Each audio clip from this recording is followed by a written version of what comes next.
This is the 217 Recovery Podcast with Corey Winfield and his better half, Marney Winfield. Check. Check. Check Check a microphone. Check a microphone. It is the 11th of June. The year is 2022. My name is Corey Winfield. My name is Marney Winfield. And welcome to the 217 Recovery Podcast. It's a special day today. And just for a few more minutes, right now it's actually 11:54 on June 11th. Mm-hmm. And 44 years ago today, I was coming into this world. Yep. I was like, what's up? 2 a.m. you came into the world, I think. Yeah, 2:08. Oh, I should just lie. Like, yep, 2:17. At 2:17 a.m. on June 11th, 1970. But no, it was cool. It was a great birthday. One of the best weekends I've had in quite some time. And, really? Yeah, it was all You're because not just saying that? my better half, Marney. You're so great. And to just plan a little getaway and to do sober stuff and to have fun. And it was just great. And to know that you can do that, I'll remember it. Right. Which is great. You know, there's so many birthdays where I'm sure gotta go get effed up. Mm-hmm. And then you're just like, yeah, the next day. And you're like, wow, what happened? And you kind of use the excuse of it's a birthday to just really go 200% with it, you know. Like we needed any help with that. But no, it was a birthday that I will cherish. And the things that we did was fun. And it was really cool. And it started kind of Thursday afternoon. You know, I got back from that addiction conference and you were like packing, getting ready to go. And we hit the road. And then it was just kind of like on from there. We went and ate a lot of food. Yeah, we found some great places. Salvatore's or something. Yeah, that's what it was called. Yeah, that was pretty good. And it was crazy. And I worry about those kind of restaurants. Like if you go to a city and you go to a restaurant and you can eat under $30 and just tons of food, good food. It's just like, I hope these people make it. And it was all homemade. Yeah. And it was like half the price of Olive Garden. Yeah, it was insane. I don't get it. It was delicious. It was really good. Yeah. We lived in Grand Rapids. We would go there a lot. But yeah, and then we went to see a comedian and her name was something Morgan. Leanne Morgan. Mm-hmm. And like my dad and stepmom would really like her. It was cute because she was like all pure, you know, Yeah, like it was like really, it was respectful humor.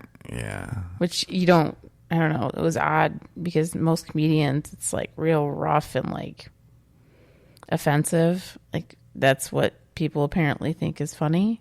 Well, sometimes. Yeah. But she proved that, you know, you can have some jokes without dropping F-bombs. And, right. You know, she didn't swear. And even the guy that opened, he swore a couple times, but it wasn't just like out there like F this, F that. And, right. And it's not, there's so many comedians that they do the race thing, you know, or talk about sex all the time, you know. Wait. So, what are you trying to say? I'm just saying it was really kind of like healthy, you know, humor is what it was. And I'd say, you asked me when we were there, the average age of the crowd. Yeah. I think I was a little low on that. I said 62, I think. You think that was low? Yeah, I think it's like 70. There's lots of the... No, I think that you were about right. A lot of people about that age, though.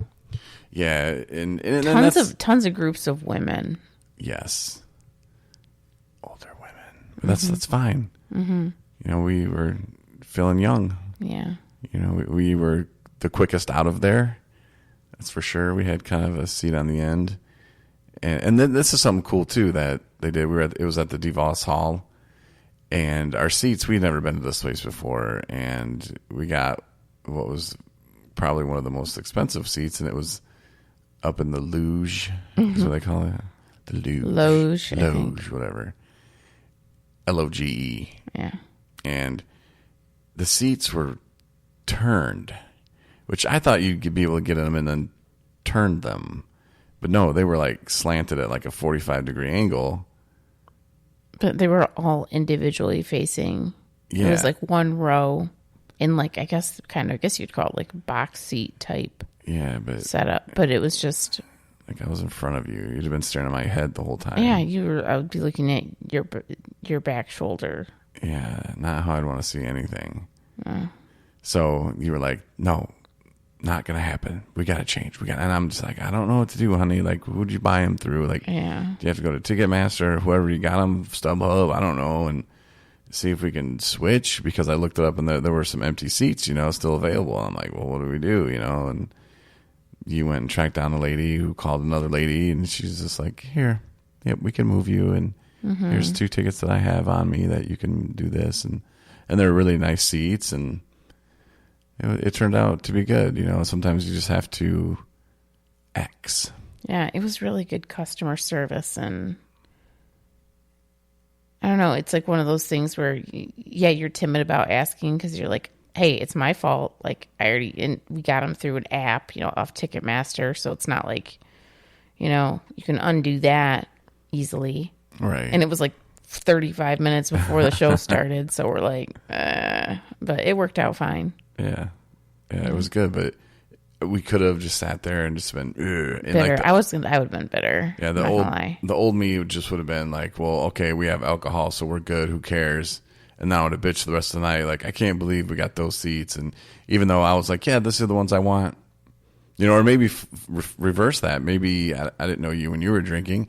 Maybe you just sit there. Maybe you would have blamed me about it. And a stupid drunken mess, like it could have been just horrible, and we don't live that way anymore. And we make much better decisions, and we're nicer people.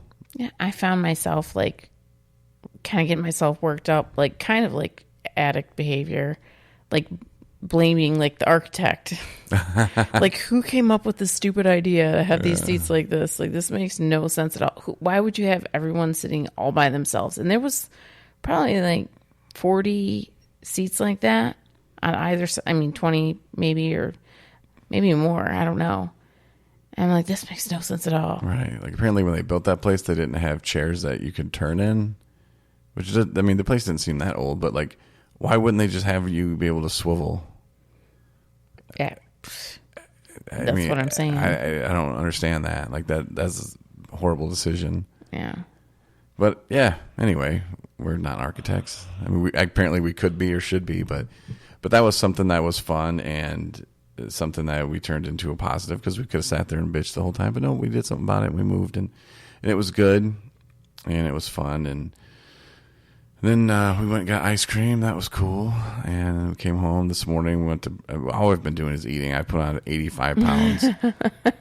And I'm feeling 44. I'm feeling all of 44 today. It's bad. We had to come home and take a nap because the old man was sleepy. And today we went shopping. Then we saw Top Gun 2, Top Gun Maverick or whatever. I liked it.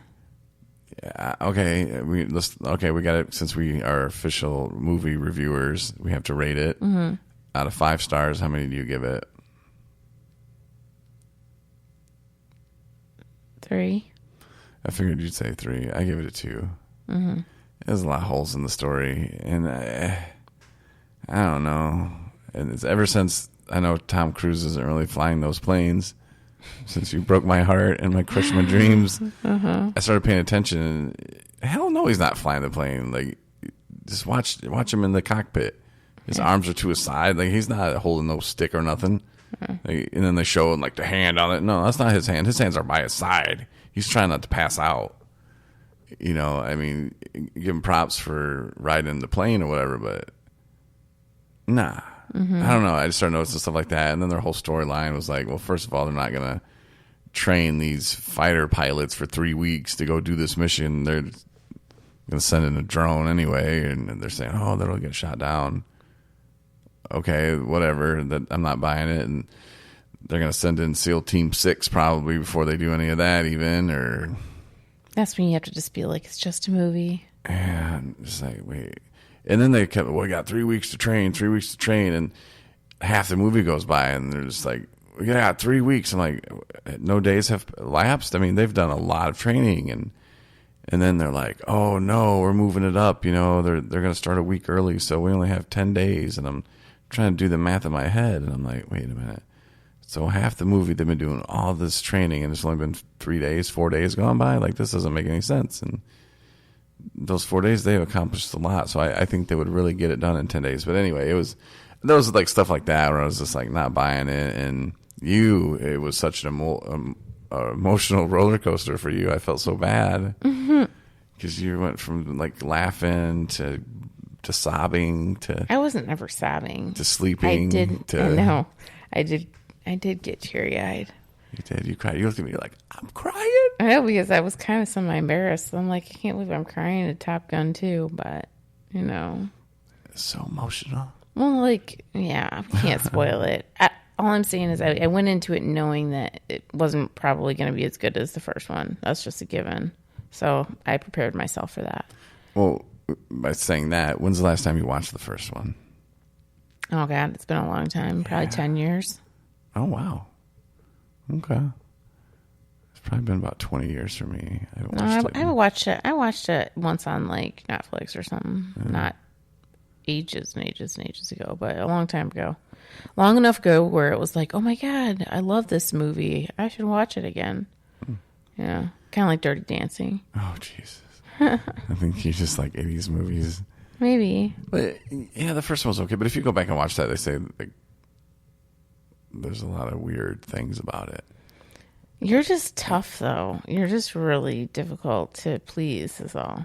Yeah. You're like, yeah. I could pick apart the usual suspects, but we'll do that another day. That movie was good, but it's like, well, you start adding it up, it doesn't make sense. That's when you just need to be like, it's just a movie. But it's not. It's real life. I don't know, but yeah, it was alright. But yeah, I give it a 2. Like, I've heard so many good things about it, and I guess I was, and maybe that was my problem too, is I was having expectations, which they say, you know, you shouldn't have expectations, but I did, you know, hearing people like, oh, it's good. And my buddy Ed was like, oh yeah, it's great, man. I want to go see Jurassic Park. I think Jurassic Park could be awesome. That's going to be amazing. We are going to go see that. Okay, it's out right now too. I know. Maybe tomorrow. Maybe tomorrow. This birthday weekend thing's pretty awesome. I got a new outfit. I mean, everything was just great. I took him shopping, you guys, which I've literally never really done before. I don't know when the last time I bought a shirt from a store was. I Amazon the hell out of everything. Oh, that's how you shop. You shop on Amazon. Yeah, it's been quite a while since I've went into a place and bought a shirt. Oh no, I guess I did last year when we went to California, but. Yeah, I don't do it often, and I get frustrated. I don't like shopping; it just irritates me. But yeah, so we did that, and then we went to dinner tonight to a place in Grand Rapids. It was really nice, and yeah, made a good server. We did. Josh was his name. You know, Josh. We got 18 desserts. Oh my gosh, my stomach still hurts. Too many after you've had. It was kind of. But I'm glad we got to take it home, though. Yeah. My doctor, I hope she doesn't listen to our podcast. I know, right? She's like, yeah, no, Corey. I want you to stay away from fatty foods. You did exactly what I told you not to do. I got the lean steak. Yeah, I got the filet. That was good. And you got broccoli. Yes, I did. And salad. So, it wasn't too bad. Yeah. We got a jacuzzi in our room. That was fun for a minute last night. Yeah, I'm gonna take another one tomorrow. Nice. It's just like one of those things you never do. And then the crazy thing about this trip too is, I mean, I was pretty busy, kind of, sort of last week, like last Monday, not really, but I wasn't busy taking people to treatment last week. And of course, when we get in the car and come down Friday, phone's ringing off the hook. Hey, this person needs to get treatment. Hey, can you get this person treatment? Hey, this person treatment. This, for real? I was like, why does this always happen? Yeah, that was frustrating. But I did. For you. Yeah, it was. I was like, are you kidding? But I did post something on Facebook, though, because the reason, I could have called Justin, who helps people get rides too, but with gas prices so crazy, it would end up costing 217 Recovery money. We would go negative. And we, for some odd reason, we don't get grants. we're a nonprofit. We're a recovery community organization. You need to rephrase that for everyone. We have not. We've gotten turned down for many, many grants as well. Right, and nobody just calls and says, "Hey, Corey, I got an idea for you. Yeah. How about we give you this grant through the liquor tax thing?" Instead, other people just get it, and I don't know. We're just not top of mind, but I think we need to have different people in the organization handle different things. Or just send an email every once in a while because I don't know. I think people don't like me, and it's true, honey. Some people don't like me. That's facts, and that's fine. But that's when I think other people could step in and then be like, "Oh, okay, well, it's not just one person at this place." And because I am a control freak and I like to have my hands in every single thing, but sometimes I think that's bad. Yeah. But it would be nice to have other people represent. But yeah, so we don't get that. But I did post on Facebook. This is where I was going with that. About 217 recovery, and how it's kept me sober. Next week, I'm going to have, or this coming week, 3.5 years clean. Mm-hmm. And I couldn't have done it without 217 recovery. Of course, I started it, and doing the podcast is what started keeping me sober. But then realizing that transportation was a huge need and kind of stepping up and filling that void, I put on there about that and how some people could be struggling today.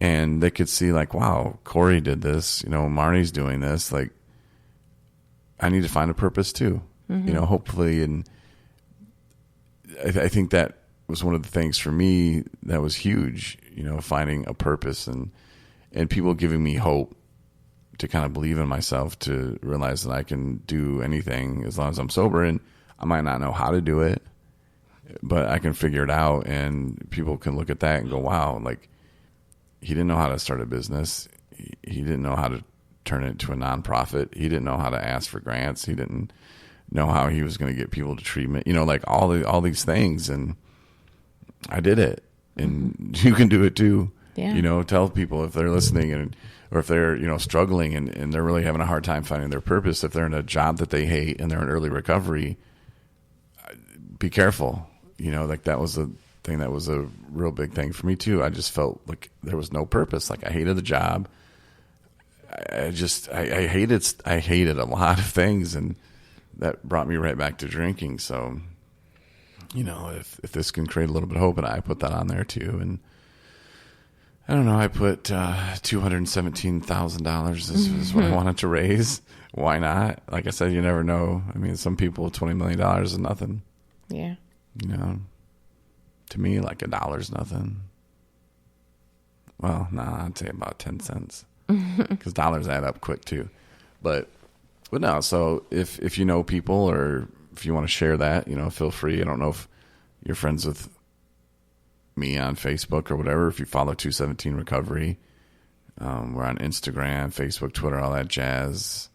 So, find the post or whatever, and if you could donate $1 or $2 or 10 or 20 or 200,000, whatever, it's on you.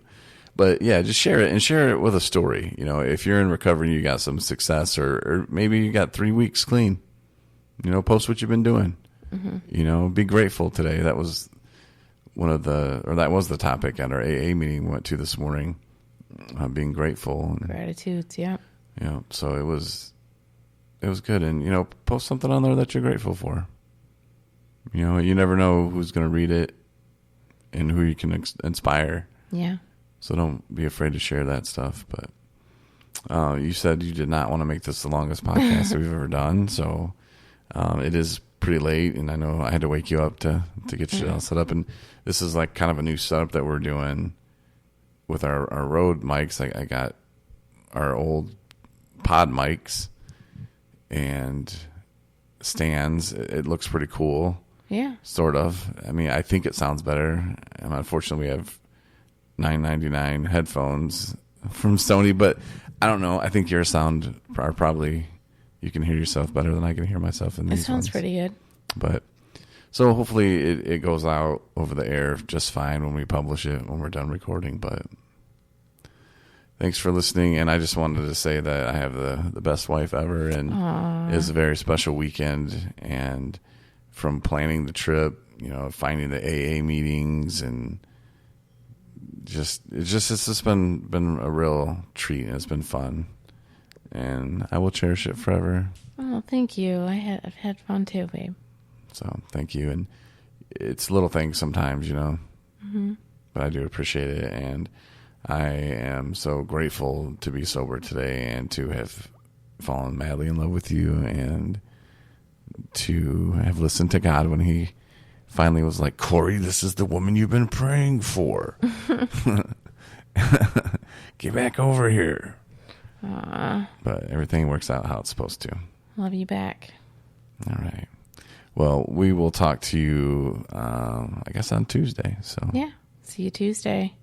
Thanks for listening to the 217 Recovery Podcast. For more episodes plus bonus features, download the 217 Recovery app.